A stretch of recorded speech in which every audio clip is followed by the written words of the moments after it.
How's it going, everyone? Nick here with McGaughys Suspension. Got another truck for you guys to watch today. So this one is a 2026 GMC 2500HD, and this truck is dirty because it is a work truck. Realistic work truck. This guy drives around with, he's telling me off camera, about 2,000 pounds in the bed of his truck. He also hooks up to a trailer that has a skid steer and or some other heavy equipment. So he is definitely putting this truck to use for all that it's worth. He's running our 4-inch non-torsion bar drop kit, which keeps the torsion bars in the factory location. You can see there, nothing hanging down. And this kit is sitting on our 4-inch kit, as you can see. And he's also got a billet faceplate on the front of the cross member. He likes a little bit of customization, even though this truck gets dirty and he's using it for work.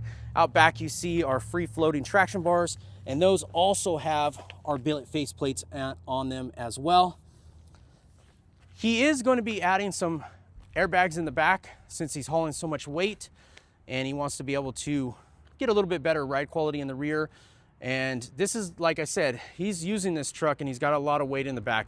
People always ask us, will our lift kit diminish or lessen the payload of the truck? And it does not. As you can see here, this gentleman is using his truck as a work truck, has definitely a lot of weight in the bed of the truck, and he's pulling a trailer as well.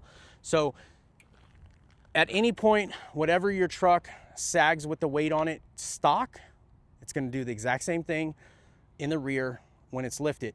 We do not replace the rear leaf springs. It only comes with a 1 3/4 rear block, and also shims if you want to modify the ride height in the rear. But the point is that we maintain the factory rear leaf springs, so it holds the same weight as it did factory. Nothing is changed, and you're able to still do all your truck necessities as the truck was designed for, but obviously with a bigger set of tires and a taller stance.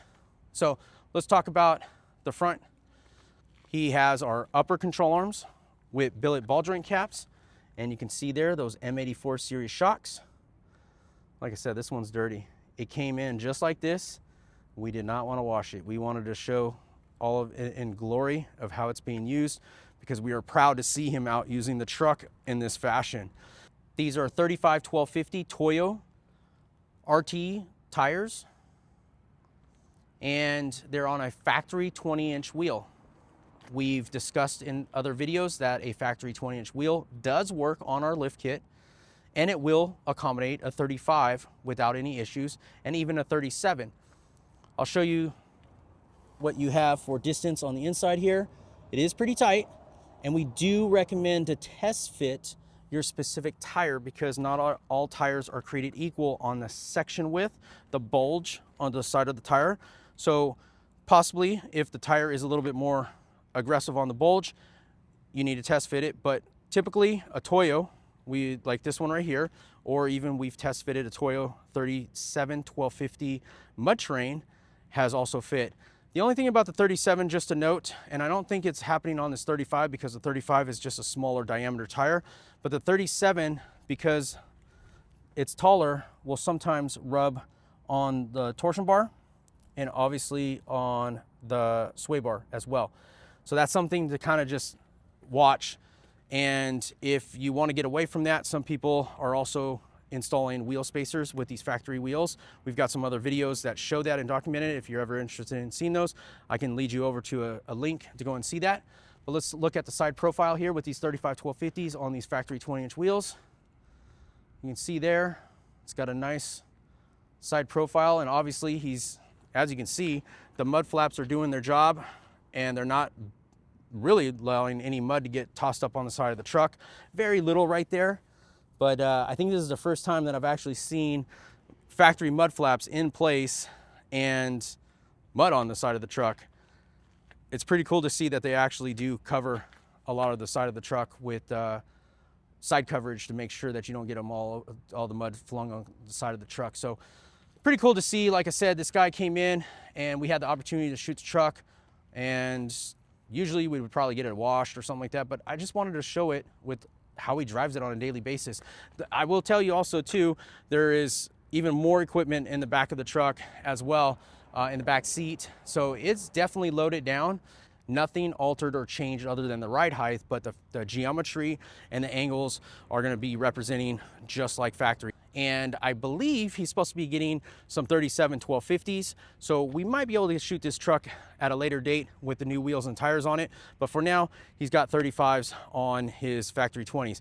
I don't know the exact story, but 9 out of 10 times when they come in and we see trucks like this on factory wheels, and they don't have the bigger 37s underneath it, 9 out of 10 times, it's a guy that did a leveling kit and wasn't satisfied with the ride quality and wanted to jump up to a full 4-inch kit.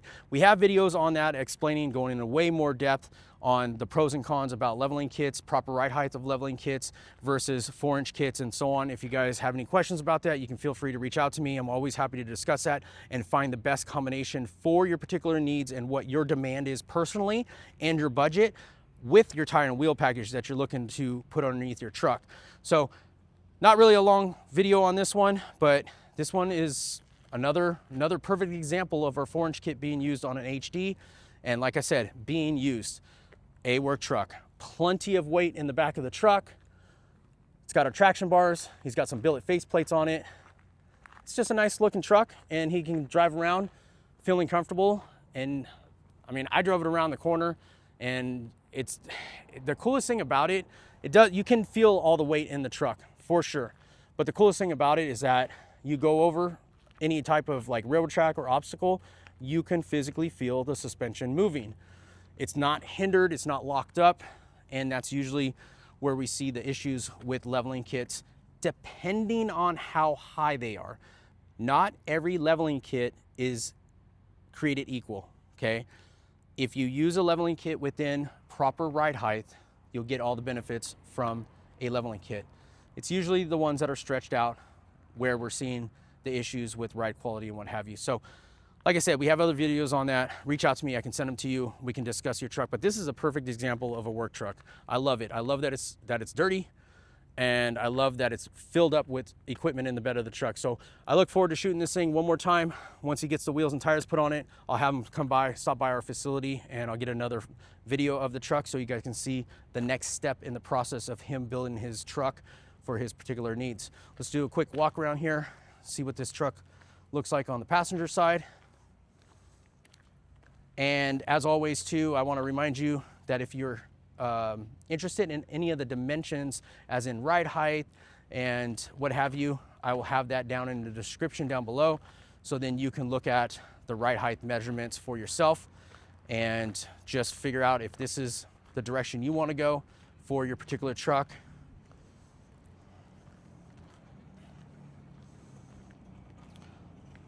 Okay guys, I think we're done with this one.